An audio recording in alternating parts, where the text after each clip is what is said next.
Hello, xin chào tất cả các bác nha. Hôm nay em đi thăm bẫy.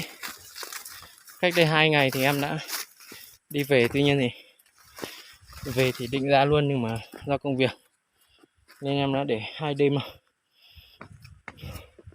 Con đường cũng khá xa nên là cũng không thể là muốn đi là đi ngay được các bạn. Phải đi mất một nửa ngày đường thôi.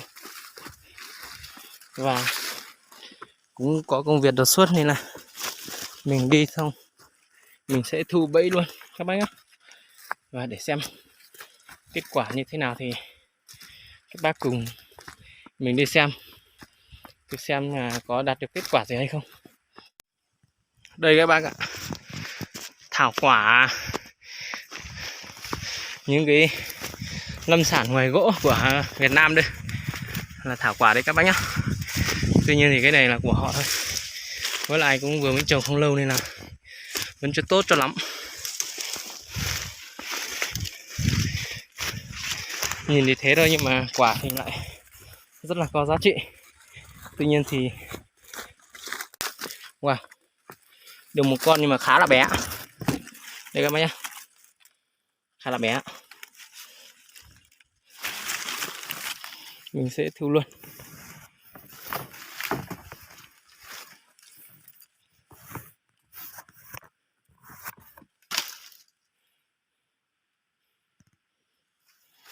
Bé, được cái loại bé thôi, nhưng mà còn hơn là không được đúng không các bác. Đây các bạn, thảo quả nó chỉ như thế này thôi nhưng mà lại có giá. Bác nào mà muốn mua thảo quả đấy ạ thì có thể liên hệ với mình qua comment ở dưới phần video, comment ở dưới xong rồi mình sẽ liên hệ trực tiếp sau. Một cái đấy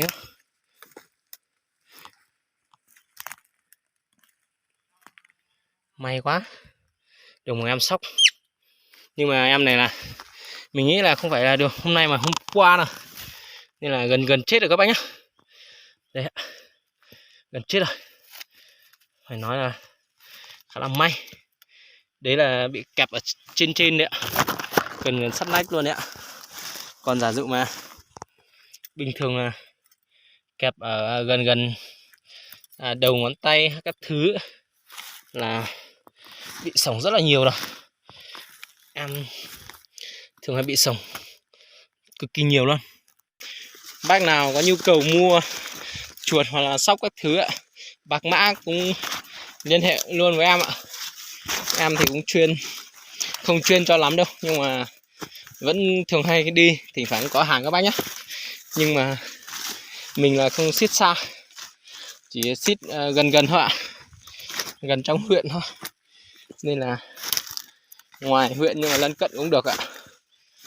Bác nào mà cảm giác gọi là hứng thú với mấy cái món rừng như em này thì có thể liên hệ với các bác nhé. Đây các bạn nha, đây là cái giống thảo quả của cây con của mình để chuẩn bị ương đâu chuẩn bị để trồng các bạn nha. Đây ạ, không biết ở bên này có kết quả không. Wow, lại sổng rồi các bạn, khả năng là đến tối cấp.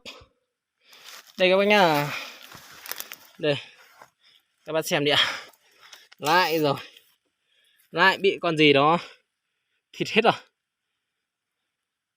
Đây các bác nhá, mổ moi hết cả bụng lên ăn rồi. Thôi thì mình không lấy nữa, con này cũng to xíu các bác nha. Tiếc thật, cái không được thì lại không được, cái được thì nó lại bị thịt hết rồi. Một con bạc mã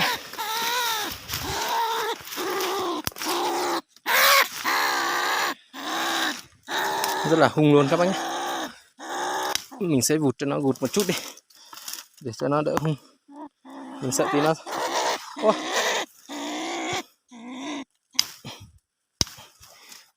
con này sống rất là dai các bác nhé, không bao giờ chết được. Con này khả năng là nó bị sập từ tối hôm qua hôm kia rồi. May quá được một em nữa. Ai ra lại được một con sóc. Ôi họ sóc này à, các bác có biết sóc này các bác thường hay gọi là sóc gì không ạ?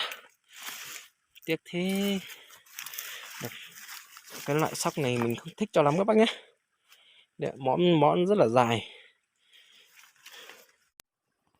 Đây các bác nha, mình đã quay về và mình đã đi lấy lại được cái vỏ hộp bánh kẹo. Và bây giờ là mình sẽ tác cái vũng này. Chất lượng về cái bẫy của mình ăn thua.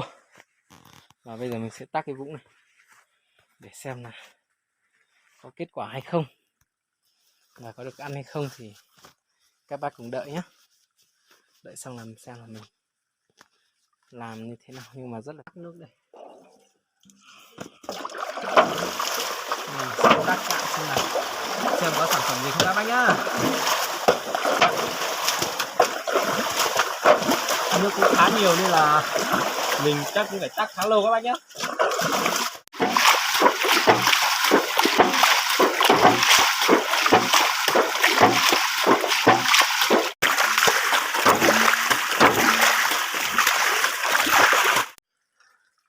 Đây các bác nhá, cuối cùng thì cũng gần cạn rồi. Mình sẽ tắt thêm một nước nữa, tầm khoảng 50 phút nữa các bác nhé. Đây các bạn, cuối cùng thì em đã có sản phẩm đầu tiên. Đây, rất là to nha các bác nhé. Em cầm thì thế thôi nhưng mà khá to đúng không ạ? Vẫn còn, bây giờ em nhặt hết đá bỏ đi xung quanh rồi. Bây giờ thì em tắc nốt cái chỗ nước này, xong rồi em sẽ bắt hết sạch luôn các bác nhé. Các bác đợi em chút xíu, em sẽ cho các bác xem hết sản phẩm của em, xem là nó vui như thế nào. Đây các bạn, cái vũng vừa nãy mình đã tắc cạn sạch xanh, và hiện tại thì mình lại bỏ đá vào trong hết rồi. Và cái kết quả của mình thì cũng không khả quan cho lắm. Đây C đây được 6 em các bác nhé. To đùng, to luôn ạ, to lắm luôn ạ. To lắm luôn ạ.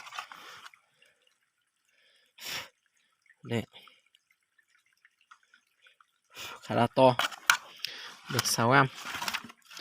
Ok, thế là tuyệt vời rồi.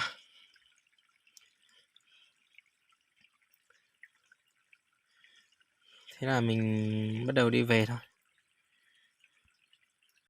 Đây các bác nhá, sản phẩm của em đây à.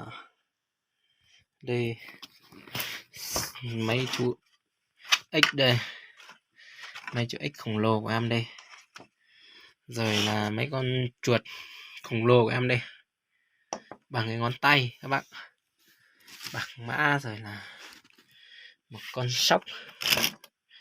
Nhưng gần đấy các bác đã thấy tất cả sản phẩm của em đây các bác nhé. Rồi thế thôi, em xin kết thúc video đấy ạ.